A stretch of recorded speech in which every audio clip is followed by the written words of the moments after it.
강혜신의 오늘의 미국.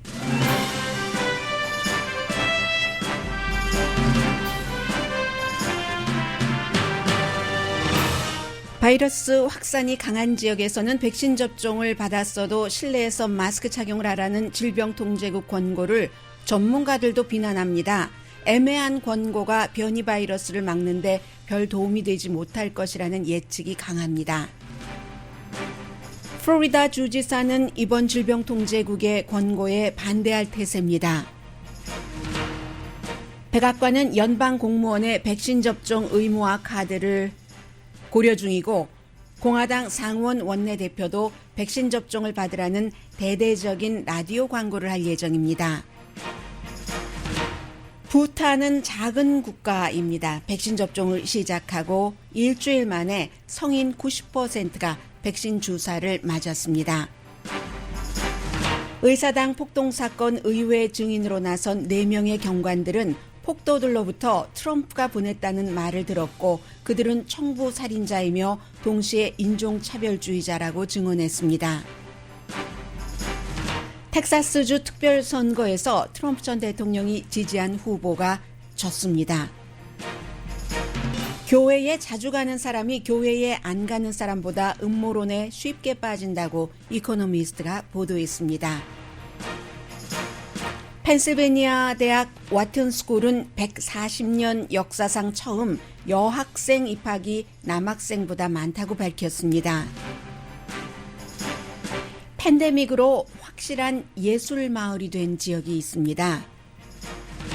도쿄올림픽에서 미국 체조 선수가 정신적 압박에 져서 도중 하차하자 동료 선수들은 그 용기까지, 도중 하차하는 용기까지 칭찬합니다. 여자 선수에게만 신체 노출이 심한 유니폼을 입게 하는 건 이중잣대라면서 반발하는 여자 국가대표팀이 늘어납니다. 여러분 안녕하십니까? 오늘의 미국 강혜신입니다. 오늘도 미국 뉴스의 탑 2가지 키워드는 백신 접종과 마스크 착용 의무화입니다. 지금 플로리다주와 미주리주의 세인트루이스에서는 마스크 착용 의무화에 반대하는 시위들 그리고 주지사라든가 주 교육부에서의 어떠한 권한이 있는 사람들의 반발 같은 것이 많이 나오고 있습니다. 그리고 사람들도 그 같은 말을 듣고 또 어린 학생들, 젊은 학생들도 마스크 착용이라니 이게 웬 말인가? 우리는 절대로 당신의 두려움을 위해서 내가 대신 마스크를 쓰지 않겠다. 학생들이 이런 피켓을 들고 있거든요. 그래서 특히 이제 플로리다주의 론 디센티스 주지사와 플로리다주의 교육부의 커미셔너 같은 경우는 지속적으로 학교 교실에서 마스크 착용하는 것을 반대해 왔습니다. 그리고 이제 주지사의 경우는 지금 계속 텔레비전에 나와서 마스크 쓰는 것이 바이러스 확산을 막는다는 증거가 없다라는 과학자들과 전혀 다른 얘기들을 지금 과학자가 아닌 사람들이 하고 있고요. 또 지난주에 바로 이 디센티스 주지사가 특별회의를 소집을 해서 연방정부가 마스크 착용을 의무화하고 교육부가 이에 따르면 어떠한 주정부 차원에서 벌을 주겠다는 것을 얘기를 했고요. 교육 커미셔너도 교육감들에게 메모를 보냈습니다. 마스크 착용은 옵션으로 한다. 교실에서 마스크 착용을 의무화하지 않는다. 특히 아직까지는 12살 이제 미만 어린이들의 경우는 킨더가든부터 초등학교까지 되죠. 백신이 없기 때문에 굉장히 위험하고 물론 어린 학생들이 크게 아플 확률은 낮겠지만 집에 가서 어머님이나 할머님에게 옮길 그럴 우려가 있기 때문에 이 같은 학교에서 백신 접종을 받았다는 것을 증명하거나 아니면 실내에서는 마스크 착용하는 것을 대부분이 지금 강조를 하고 있는데 지역에 따라서 교사들, 학생들의 반응이 이렇게 다른 겁니다. 플로리다주처럼 아주 영향력 있는 사람들이 계속 마스크 착용하는 것, 백신 접종 별 효력도 없고 심지어는 오히려 나쁘다 하는 것을 자꾸 홍보하면 원래 그런 이슈에 크게 집중하지 않던 사람들이 저 사람이 말하니까 맞을 거야. 더군다나 내가 투표했었던 사람이잖아 하면서 이제 그쪽으로 여론이 많이 가서 굉장히 위험하고요. 어제 그 미주리주의 세인트루이스에서도 그곳에서도 이제 의회에 시의회 로컬 단위의 의회에서 어떠한 그 조례안을 통과시켰는데 마스크 착용에 반대하는 그런 조례안입니다. 사진을 제가 한 7장 봤는데요. 마스크 쓴 사람 거의 없었고 이 조례안이 찬성 5, 반대 2로 통과가 됐는데 카운티군요. 시가 아니라 세인트루이스 카운티이기 때문에 이제 많은 사람들이 해당되는 곳이죠.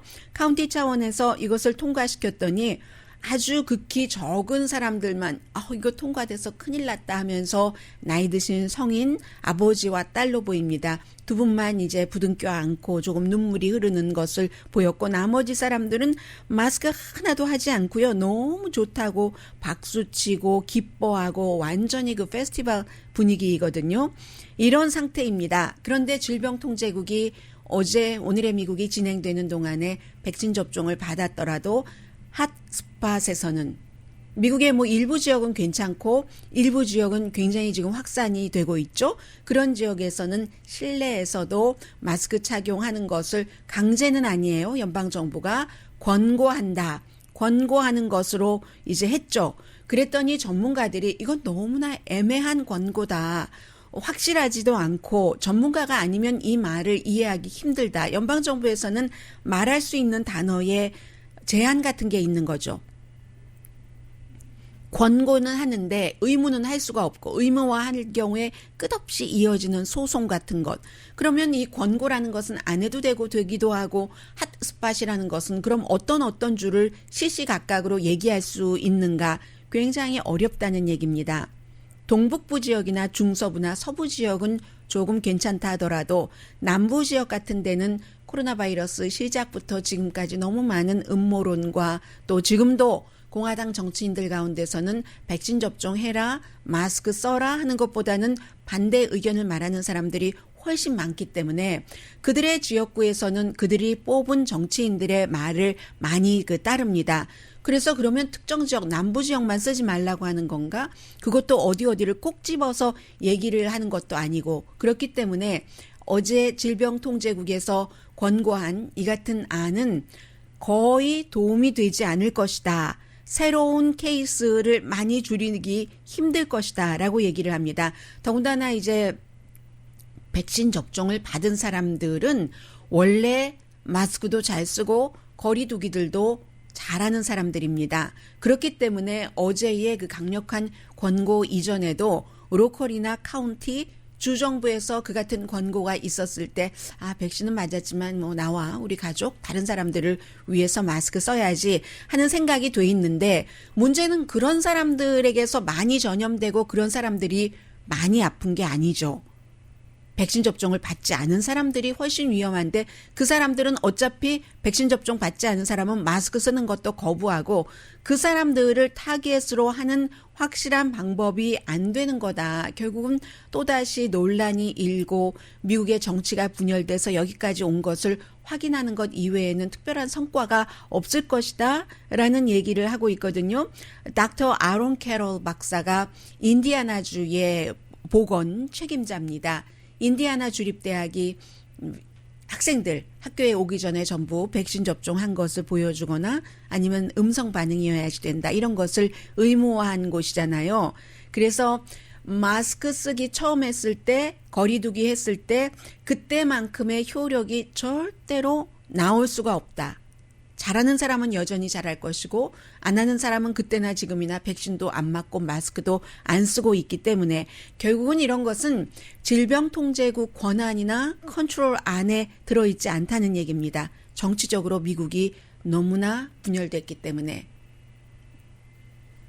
그리고 이 같은 분열은 꼭 팬데믹이 시작되고 그런 것이 아니라 지난 4년 동안 계속 이어져 왔던 것이 팬데믹으로 피크를 이룬 것이기 때문에 어떻게 할 수가 없다는 겁니다. 백악관도 지금 백악관 스태프들 마스크를 쓸 필요가 있다라고 얘기를 하고 로컬에 따라서 그런 거죠. 워싱턴 지역도 지금 확장되는 곳이거든요. 왜냐하면 워싱턴의 의회 의원들이 주말이면 지역구에 갔다가 오고 그 보좌관들도 마찬가지인 경우가 많기 때문에 감염률이 굉장히 높습니다. 그래서 지금 낸시 펠로시 하원 의장의 경우는 케빈 맥카티 공화당의 그 하원 원내대표가 계속 백신 접종, 마스크 쓰기 이런 것을 강조하지 않고 오히려 반대 방향으로 얘기를 하고 있기 때문에 트럼프 전 대통령의 가장 지금 버디하는 사이니까요. 그래서 오늘 아침에 드디어 낸시 펠로시 하원 의장이 사실은 케빈 맥카티 그 상대 그룹의 헤드잖아요. 공화당의 하원 원내대표에게 바보야, 모란이야 이렇게 트럼프 전 대통령의 첫 번째 국무장관인 렉스 틸러슨이 뒤에서 트럼프 전 대통령에 대고 했었다는 그 모란이라는 말을 하고 말았습니다. 백신 접종도 마찬가지예요. 백악관 그 연방 공무원들에게 백신 접종 의무화하는 것을 지금 고려하고 있다고 거의 모든 매체가 이제 백악관과 접촉을 자주 하는 기자들이 보도를 하고 있습니다. 재향군인청은 했잖아요. 제일 먼저 연방 그 부처 가운데서 재향군인청이 워낙에 나이가 많이 드신 분들이 많고 그리고 전쟁터에 나갔거나 위험지대에서 싸우고 계셨던 분들이 오신 곳이기 때문에 굉장히 의료진들이 숫자도 많고 단단하고 합니다. 몇 명이나 되든가요? 11만 5천 명 헬스케어 직원들에게 재향군인청에서는 의무화 했습니다. 이제 백신 접종 받는 것을요. 그런데 아직도 나이든 백인 공화당 성별로 따지자면 여자보다는 남자가 더 많은데 이분들은 백신 접종 안 한다고 하는 게 가장 강한 그런 그 그룹이거든요. 같은 공화당인데도 하원인 케빈 맥카티와 상원인 미치 매코넬이 코로나 바이러스와 백신 접종에 대한 생각이 다릅니다. 미치 매코넬 상원 공화당 그 원내대표는 본인의 이제 재선 캠페인에 들어온 돈이 있잖아요. 캠페인에 써야지 되죠. 그 돈을 켄터키가 지역구니까 켄터키 지역의 방송국 100군데 라디오 방송국입니다. 광고를 한다는 겁니다. 정치인이니까 정치적인 메시지를 줄 수가 있잖아요. 백신 접종을 하십시오 하는 그 광고를 하고 미치 매코넬 그 상원 원내대표는 나이도 워낙 많고 트럼프 전 대통령보다도 많으니까는요. 본인은 그 나이에 따라서 12월 달에 지난해에 이미 백신 접종을 받고 계속 강조를 하는데 공화당에 지금 그 의사 출신의 그룹이 있습니다. 의사 출신 코커스에서 지난주에 기자회견을 했어요. 그 기자회견 내용이 어땠을까요? 자연 면역이 델타 바이러스도 막을 수 있다. 의사 출신이니까 뭐 쉽게 마스크 쓰기, 백신 접종을 권장을 했을 것 같은데 반대입니다. 자연 면역으로 델타 변이 바이러스를 막을 수 있다는 기자회견을 했고요. 이 미치 매코넬 그 상원 같은 공화당의 대표는 뭐라고 얘기하냐면 요즘 뭐 백신과 마스크에 대해서 의사 자격증도 없는 사람들이 너무 함부로 잘못된 얘기를 해서 사람들이 거기에 나쁜 영향을 받아서 이 대중 건강에 굉장히 나쁘다, 악영향을 미친다라고 얘기하는데 미치 매코넬 그 당 소속의 의사 출신의 정치인들도 자연 면역이 된다고 얘기를 하고 있습니다. 그런데 이제 이런 것들을 보면은 오늘 아침 그 AP통신의 보도가 참 그 부럽기도 하고요. 부탄이라는 국가가 너무 작은 국가잖아요. 중국과 인도 사이에 있는 작은 국가. 인구라고 해봐야 80만 명. 로스앤젤레스의 5분의 1밖에 안 되는 한 나라입니다. 그리고 백신 접종을 시작한 지도 얼마 안 됐어요. 이 나라에서 백신을 개발했을 리가 없죠. 제일 처음에 이제 그 55만 도스 아스트라제네카 영국 것을 받았고 그리고 나서 뭐 2주일이 못 돼서 7일 조금 넘어 만에 결국은 부탄의 성인의 90%가 백신 접종을 완료했습니다. 미국에서도 지금 또 보내고요. 뭐 다른 나라 덴마크라든가 크로아티아, 불가리아 같은 데서도 백신을 이제 그 지원을 아스트라제네카를 한다고 하는데 미국도 뭐 50만 도수를 모더나 그리고 5천 도수 파이자를 그 부탄 국가에 지원을 합니다. 왜 이런 나라는 이렇게 백신 접종에 빨리 성공을 할 수 있는가? 가장 중요한 것은 인구가 작잖아요. 뭐 이스라엘 인구의 뭐 10분의 1도 안 되니까는요. 10분의 1은 조금 넘네요. 그래서 인구도 작은데 그것보다도 미국과는 달리 정치인들의 메시지가 하나로 통일됐기 때문에 그렇다는 겁니다.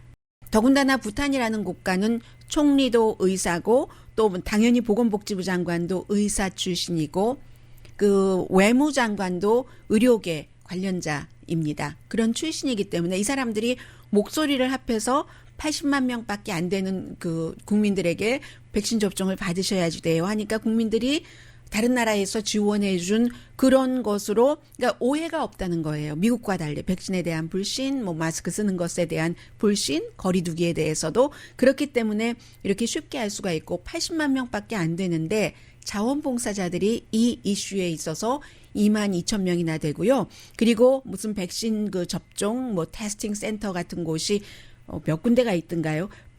1200군데, 120군데가 아니라 1200군데면 인구 80만 명의 인구당 비교를 하면은 인구 몇 명당 하나의 이 코비드-19 코로나 바이러스 센터가 있는 거예요. 그리고 2만 2천 명이나 되는 자원봉사자들이 뭐 백신 접종하는데 시골에도 가고 거리가 멀잖아요. 그런 여러 가지에 도움을 준다는 겁니다. 의료진들도 출장 갈 때 너무 힘든 상황에서도 힘들다 하지 않고 가서 부탄은 아마 이 코로나 바이러스에 대해서 변이 바이러스에 대해서도 이제는 불과 며칠 만에 90% 성인 접종을 완료했기 때문에 걱정하지 않을 겁니다. 이게 미국과의 차이고요. 영국은 오늘 영국을 보면 또 조금 긍정적인 것이 예상되기도 하는데 미국에 대해서 왜냐하면 델타 바이러스가 영국과 인도에서 미국보다 더 먼저 퍼졌고 영국은 한창일 때 불과 얼마 전에 다시 전면적인 경제 개방을 했기 때문에 프랑스와 영국이 지금 같은 유럽이지만 반대로 지금 정책을 펼치고 있는 겁니다. 프랑스는 락다운하고 그래서 시위는 하더라도 영국은 그 반대로 나가고 있는데 영국은 유럽연합과 미국의 백신 접종자들은 이제 그 영국에 도착했을 때 격리하는 그 규정을 없앴습니다. 8월 2일 새벽 4시부터 미국에서 백신 접종을 받으신 분들이 그것을 증명을 하면은 영국의 자녀분들을 보러 가셨을 때 출장 가셨을 때 격리하는 거 더는 겪지 않으셔도 됩니다. 그러니까 델타가 많이 퍼져도 백신이 성공하고 있다. 영국이 지금 백신 접종률이 미국보다 많으니까는요. 해서 이제 바이든 대통령과도 프랑스와도 경제 개방 이런 것에 대해선 다른 정책을 쓰고 있지만 접종률이 높아서 그것으로 이렇게 마무리가 어느 정도 되고 있는 것이 아닌가 하는데 영국은 미국과 다른 결정을 내렸잖아요. 여행업계에 압박을 받고도 미국 정부는 이런 규제 외국인에 대한 규제를 풀지 않았는데 영국은 반대로 이 여행업계의 압박에 의해서 여름 시즌 우리 장사해야지 되는데 하는 것에 의해서 이 같은 결정을 내렸다고 BBC 방송이 보도를 했습니다. 그러나 오시는 분들 백신 접종 받은 것뿐만이 아니라 테스트 받은 결과도 음성이어야지 되는 것은 여전히 요구합니다.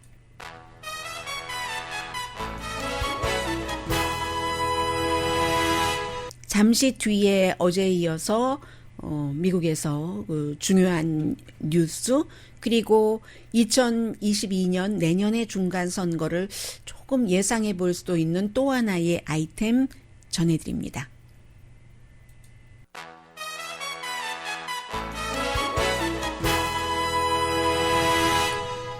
라디오 서울 방송 오늘의 미국 듣고 계십니다. 네. 연방의회에서 있었던 폭동 사건에 관한 경관 4명의 증언 가운데서 아주 하이라이트 부분만 여러분들께 전해드리겠습니다. 이 4분의 증언을 들으면서 4사람이 모두 트라우마가 있구나. 트라우마라는 것은 뭐 여러 가지 상황에서 뭐 누구나 다 겪을 수도 있는 것이지만 그날의 그 트라우마가 다 큰 성인들, 특히 군 출신의 법 집행관들을 이렇게 힘들게 하고 있구나. 뭐 울먹이기도 했고요. 뭐 눈물을 보이기도 했고요. 그렇습니다. 그래서 이제 어제 제가 두 분의 얘기를 전해드렸고 나머지 두 분인데 어쨌든 뭐 어떤 분이 이런 증언을 했다는 것이 중요한 게 아니라 이 증언 자체가 중요하기 때문에요. Surgeon Aquilino 그 건넬 어제도 말씀을 드렸죠. 많은 그날의 그 폭도들이 트럼프가 우리를 보냈다라고 직접 본인에게 얘기를 많이 했다고 얘기를 합니다. 당신 보스가 보냈어. 그런 얘기 왜 그 당시에 여러분들께 전해드렸잖아요. 당신 보스가 가라고 해서 있는데 왜 우리를 막고 있어? 하는 그런 얘기요. 그리고 그러면서 트럼프 대통령이 우리를 보냈어 하면서 때리고 법 집행관들을 인종차별도 하고 뭐 그랬다는 얘기입니다. 그리고 또 캐피털 폴리스요. 의사당의 경관인 오피서인 해리 듄. 이 사람은 가장 뭐라고 할까요? 강하게 느껴지는 단어들을 사용을 했는데 만약에 청부 살인자가 고용됐다면 그리고 그가 누군가를 살해했다면 그 청부 살인자는 당연히 감옥에 갈 거죠. 감옥에 가는 것뿐만이 아니라 그를 고용한 사람도 감옥에 갈 것이다. 이게 의사당 사건, 의사당 공격이었고 그 살인자가 의사당에 보내진 것이다. 누구에 의해서? 그게 나의 결론이다. 누구라는 얘기겠어요? 해리 듄 의사당 경관의 얘기입니다. 그리고 역시 의사당 경관이 이 해리 듄 경관이 뭐라고 얘기를 했냐면은 다른 분의 얘기를 전해드릴까요? 뭐라고 얘기를 했냐면은 또 누군가가 나에게 얘기를 하는데 간접적으로 전한 거예요. 어제 증언한 증인이 40년 동안 유니폼을 입고 N자 월드를 들은 건 처음이다. N자가 무엇을 뜻하겠어요? 흑인을 뜻하는 그 첫자를 얘기를 하잖아요. 그런 건 처음이다. 이 나라에 대해서 너무나 실망했다. 그 말은 법 집행관인 아프리칸 아메리칸에게 그 자리에서 법을 집행하고 있는데 의사당을 지키기 위해서 N자 월드를 쓴 것은 무기다. 인종차별일 뿐만이 아니라 그것은 웨폰이다라고 얘기를 했습니다. 그런데 참 묘하죠. 미국의 의사당과 미국의 백악관은 흑인 노예들이 지었습니다. 건축한 사람은 프랑스의 유명한 설계사 건축가일지 모르지만 어디서부터 어디까지 돌을 실어다가 나르고 쪼고 돌을 쪼고 받고 이랬던 사람들은 거의가 노예들입니다. 가장 중요한 기본적인 일을 했었던 사람은. 그런데 N자 월드를 이제 듣고 하는 그런 얘기요. 그리고 오늘은 아마 트럼프 전 대통령의 관계자들이 증언을 하게 됩니다. 리스 체니 공화당이면서 이번에 의사당 폭동사건 특별조사위원회의 멤버는 트럼프 전 대통령을 소환해서 조사해야지 된다. 어제 이제 결국은 그 얘기를 했습니다. 그리고 여전히 공화당 의원 가운데서 그 앤드류 클라이드라는 의원이 뭐 평범한 관광객 같았는데 왜 그래? 어제도 역시 그 말을 자신의 한 말을 고수했습니다. 이 사람은 그렇기 때문에 그날 그 의사당에서 목숨을 내놓고잖아요. 그날 상황은 전쟁터보다 더 무서웠다고 한 그 법집행관이 증언을 했죠. 이라크에 파병됐었던 내내보다. 왜냐하면 예측 불가능한 일이기 때문에. 전쟁터는 예측 가능하고 의사당 그날은 예측 불가능했기 때문에. 그리고 그러면서도 매국노라는 소리를 들었다고 얘기를 했잖아요. 그런 사람들에게 그날 법 집행을 하다가 다쳤거나 뭐 많은 공을 세운 사람들에게 그 의회 골드 메달을 주는 것에도 이 정치인은 반대합니다. 관광객들이 왔는데 난동은 무슨 난동, 관광 잘하고 있던데 이게 말이 되는 말인지 말이 안 되는 말이죠. 이 말까지는 제가 해서는 안 됐는데 할 수 없이 하고 말았습니다. 그리고 이제 또 하나 중요한 것 가운데 하나가 이제 뭐 소환 선거라든가 중간 선거 전에 특별 선거 같은 것들이 치러지죠. 지금 하원에서 어제 텍사스주 하원의 특별선거가 치러졌습니다. 누구에 관한 특별선거냐면 텍사스에 살고 계신 분들 안녕하세요. 육지구 제가 자세한 그림은 모르겠으나 지도에서 대강은 보고 왔습니다. 그 육지구의 공화당의 그 하원 의원이 이름이 뭐였죠? 2월 달에 코로나 바이러스로 코비드로 사망한 론 라이트였죠. 그래서 특별선거가 치러졌는데 2월 달에 그분이 숨졌고 지금 누가 나갔냐면 그 하원 의원인 제이크 LG 후보가 숨진 론 라이트 전 그 의원의 와이프가 이번에 나갔거든요. 미국에 이런 경우 많잖아요. 와이프인 수잔 라이트이 나갔는데도 졌습니다. 보통 이제 이런 경우는 남편이 나간다 하면은 이기죠. 이번에도 이제 우주인 출신의 애리조나주의 그 의원이 있잖아요. 그 와이프가 그 가브리엘이 그렇게 총에 맞고 나서 남편이 대신 나가서 됐는데 남편이 나가서 뭐 같은 그 레벨은 아니지만 됐는데 지금 이 선거의 경우는 53% 지금 예상이 되고 있거든요. 제이크 LG가 트럼프 전 대통령의 지지를 받지 못했습니다. 트럼프 전 대통령은 바로 이 남편이 숨진 그 수잔 라이트 후보를 지지했는데 그래서 로버콜까지 열심히 했어요. 이 자동적으로 전화 걸고 뭐 텍스팅하고 목소리 나오고 트럼프 전 대통령이 이 사람을 지지해야지 된다 하는데도 졌습니다. 트럼프 전 대통령의 지지를 받지 못한 주 하원 의원이 당선이 된 거예요. 그렇지만 이제 전 그 텍사스의 릭 페리 주지사 트럼프 전 대통령과 함께 예비 선거에 나갔다가 지고 그리고 트럼프 전 대통령에 의해서 에너지부 장관을 했었던 릭 페리요. 에너지부 없애야지 되겠다고 한 사람을 에너지부 장관으로 했어요. 트럼프 전 대통령이. 그런데 릭 페리의 지지는 받았거든요. 이 사람이 선거 끝나고 지금 이제 거의 승리 선언은 안 했지만 승리한 것으로 보고 있습니다.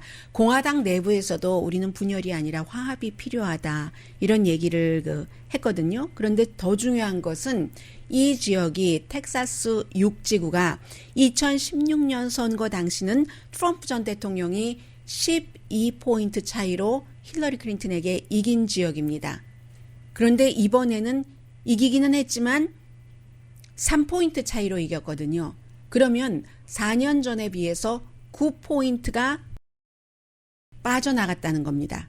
트럼프 전 대통령의 지지율이. 이것이 내년이 되면 어떻게 될지 또 2024년이 되면 어떻게 될지 그렇기 때문에 텍사스라든가 애리조나라든가 조지아주 같은 경우를 지금 레드 스테이트에서 뭐 퍼플 내지는 블루 스테이트로 넘어가는 그런 과정에 있다고 보는 것이죠. 그래서 이제 이 선거는 그 지역구와 뭐와 이런 것보다도 트럼프 전 대통령이 지지한 후보가 졌구나 하는 것에서 조금 볼 수 있는 것이고요. 그리고 이제 보니까 마조리 테일러 그린 의원 같은 경우도 트럼프 전 대통령이 있었을 때는 초선 의원에 당선되고 두 달, 세 달 정도는 굉장히 주목을 많이 받았죠. 트럼프 전 대통령이 하는 모든 것을 하고 어떤 경우는 트럼프 전 대통령보다 더 강하게 하고 해서 주목을 많이 받고 떠오르는 스타네 뭐네 했는데 떠오르는 스타가 그렇게 쉽게 될 것 같진 않아요. 어제 이제 의사당 그 폭동 사건에 대한 청문회 있고 거기에 대해서 바로 이 마조리 테일러 그린과 맷 게이츠, 플로리다주에 지금 뭐 미성년자와 여행을 갔는 애, 돈을 줬는 애, 이 문제 때문에 조사를 받고 있는 역시 이 사람도 아주 리틀 트럼프라고 볼 수 있는데 남자 가운데서는 젊은 맷 게이츠, 여자 가운데서는 마조리 테일러 그린이 트럼프 전 대통령의 어떤 가장 트럼프를 추종하고 트럼프가 오케이 하는 그런 그 정치인이죠. 이 두 사람이 의사당 폭동 사건에 대해서 그날 그 폭동을 저질러서 구류된 사람들을 석방해야지 된다. 뭐 이런 기자회견을 하려고 하다가 시작을 했어요. 연단도 놓고 마이크에서 말을 시작했는데 반대가 하도 거세서 결국은 기자회견을 중단하고 말았거든요. 기자회견 시작하자마자 다치고 말았습니다. 지금 이게 이제 1월 달 이후에 6개월이 지나갔고 트럼프 전 대통령이 힘이 조금 빠지고 있다는 것이 뭐 확실하게는 아니지만 보여지고 있는 그런 조짐 정도로 말씀드릴 수 있고요. 잠시 뒤에 경제에 관해서 좀 전해드리겠습니다.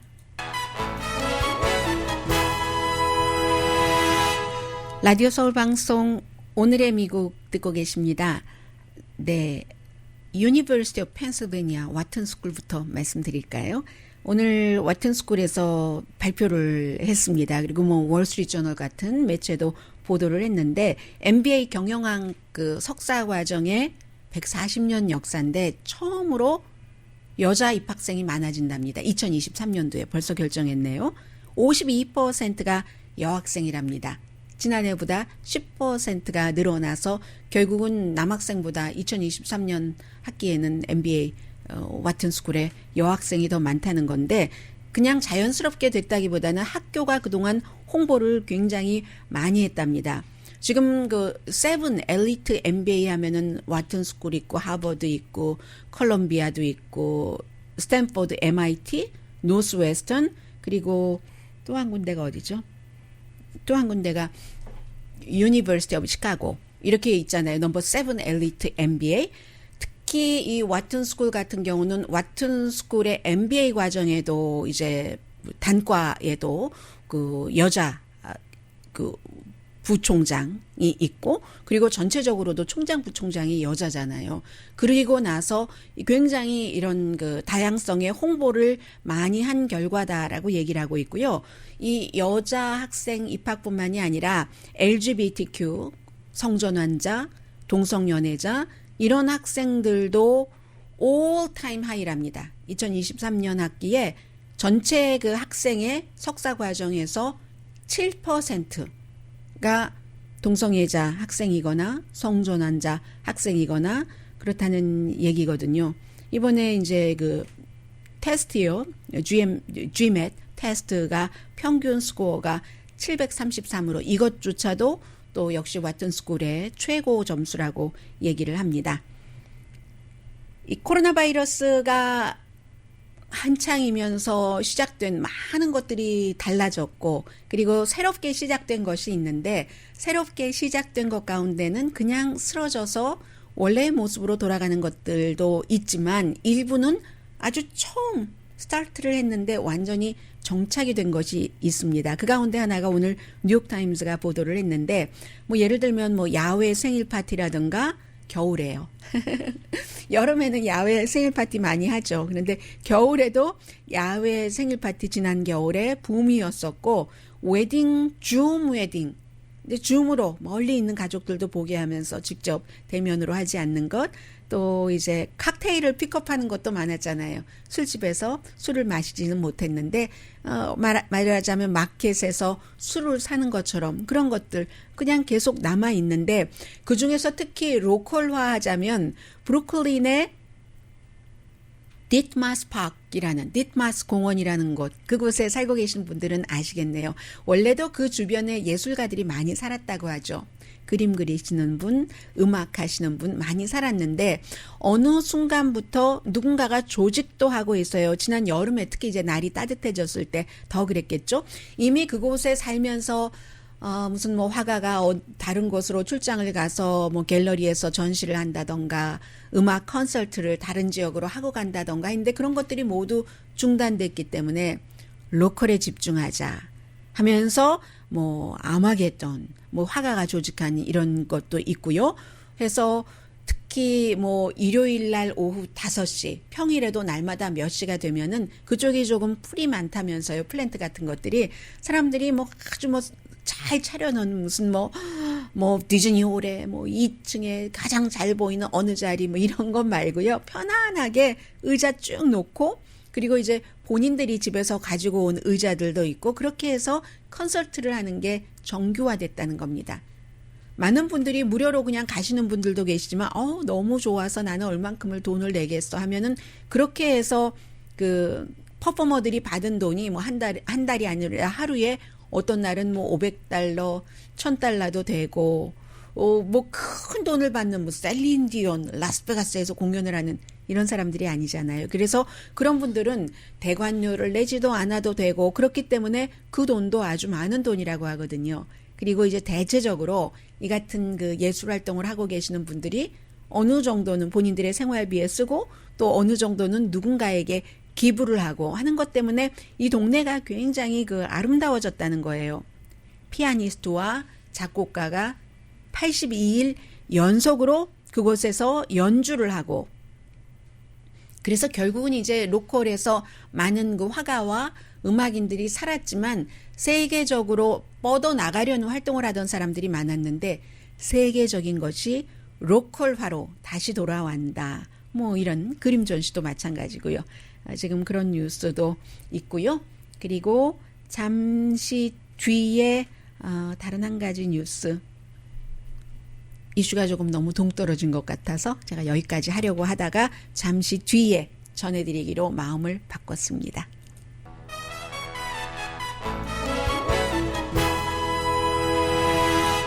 라디오 서울 방송 오늘의 미국 듣고 계십니다. 네, 뉴욕주도 캘리포니아주에 이어서 모든 그 주 공무원들에게 백신 접종을 받거나 아니면 정규적으로 코로나 바이러스 테스트를 해야지 된다. 오랜만에 앤드류 쿠모 주지사 모습이 보이네요. 오늘 발표를 했습니다. 좀 전에 발표를 했어요. 그래서 시작하는 시점은 레이버데이 9월에 그 초부터 시작을 한다는 얘기입니다. 내용은 다 똑같은 얘기예요. 어제 뉴욕의 시정부에서도 시공무원, 경찰, 교사 포함해서 이렇게 한다고 했고 캘리포니아주도 그렇고 어제 그 뉴욕주 보니까 그 확진자가 몇천 명 되던데요. 2천 명은 훨씬 넘었어요. 새로운 케이스가. 그래서 이제 이런 결정이 나오는 거고요. 그리고 간단하게 연결해서 말씀드리자면은 이제 교회를 자주 가는 사람보다는 교회를 아예 안 가는 사람들이 큐아난이라든가 이런 음모론에 빠지지 않는다는 겁니다. 큐아난의 음모론 가운데서 이제 하나가 이렇게 백신이라든가 이런 것에 관한 얘기잖아요. 이론이 여러 가지가 있는데 교회 안 가는 사람은 아주 그 흥미로워하는 것들이 많아가지고 다른 곳에 신경을 쓰는데 교회에 가는 사람들은 요즘 미국 교회가 이게 영국의 이코노미스트와 영국의 그 YouGov가 공동으로 여론조사한 결과거든요. 교회 가는 사람들은 요즘 교회가 그 많은 것을 어떻게 그 충족시켜 주지 못해서 거기에서 오는 그 불만 같은 것을 다른 그룹으로 이렇게 확장을 해 나간다는 겁니다. 교회에 가서 정기적으로 교회를 다니고 하는 분들은 여러 가지 이유가 있겠지만 뭐 소속감 같은 것도 큰 이유 가운데 하나잖아요. 그런데 소속감을 강하게 느껴야지 될 교회에서 여러 가지 이유로 만족하지 못하고 큐아난 같은 음모론에 빠져서 백신이라든가 마스크라든가 코로나 바이러스에 대해서도 그거 아무것도 아니야, 감기야, 이런 음모론을 굉장히 많이 믿게 된다는 거죠. 신앙심이 약해지면서 가짜에 빠지는 뭐 그런 모습이라고 지적을 합니다. 7월 10일부터 13일까지 미국 성인 1,500명을 대상으로 조사를 했고 오차 범위는 플러스 마이너스 3%포인트입니다. 올림픽에 대해서 이 시간쯤 말씀드리고 있는데 경기 스코어라든가 막 기록 같은 것을 제가 오늘의 미국에서 포커스를 두지는 못하겠고요. 이제 그 이외에 스포츠 뉴스에서 많이 포커스를 두지 않는 거, 스포츠에 관심이 없으신 분들도 공유할 수 있는 그런 이슈들을 올림픽 기간 동안에 여러분과 제가 한번 나누려고 하고 있습니다. 지금 미국에 가장 주목받았었던 선수가 시몬 바일즈 체조 선수인데 어제 이제 말씀드렸잖아요. 미국 체조가 이 선수가 뭔가 실수하고 대표팀에서 빠져나오면서 러시아에게 금메달을 주고 은메달이 됐지만 러시아 선수에게 누구보다도 먼저 다가가서 축하해주고 뭐 이런 것이요. 개인 경기에서도 다 빠졌습니다. 이유를 미국 전체가 나를 보고 있는 그 무게감을 어깨에 너무너무 느껴서 내가 그 스트레스를 극복할 만큼 강하지 않다라고 솔직하게 고백했습니다.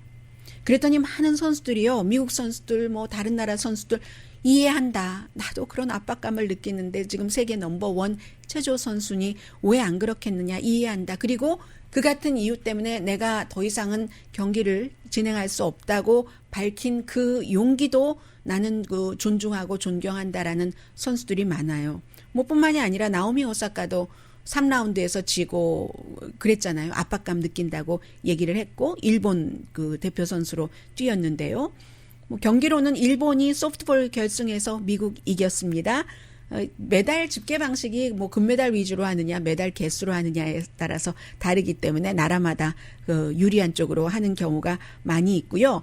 제가 오늘 말씀드리고 싶은 것은 유니폼입니다. 여자 선수와 남자 선수 사이에서 똑같은 경기를 하는데도 남자가 입는 유니폼과 여자가 입는 유니폼이 다른 거예요. 뭐 테니스는 늘 우리가 얘기를 해왔었고 체조 같은 경우에 독일 여자 체조 선수팀이 그 레오타르드 아주 위에서부터 밑에까지 쫙 붙는 그런 다리를 안 보이게 그런 것을 입었거든요. 물론 종교적인 이유로 가끔 그렇게 딱 그 살을 다 가리는 것을 입는 체조 선수들이 있지만 선수 전체가 다 이렇게 입었어요. 노르웨이 여자 비치 핸드볼 그 팀도 벌금 냈어요.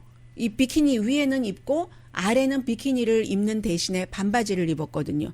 한 선수당 150유로 합쳐서 1,500유로 벌금을 냈는데 독일 체조협회는 뭐라고 얘기하냐면 성적으로 우리 여자 체조 선수를 보지 말아라. 편안하고 얼마나 경기에만 집중할 수 있는지 모른다. 노르웨이 팀은 뭐라고 얘기하냐면 왜 여자 선수에게만 이중잣대를 대느냐. 반바지 입고 그 비치 핸드볼을 더 경기를 그 기록을 내는데 나쁘다는 것을 증명해봐라.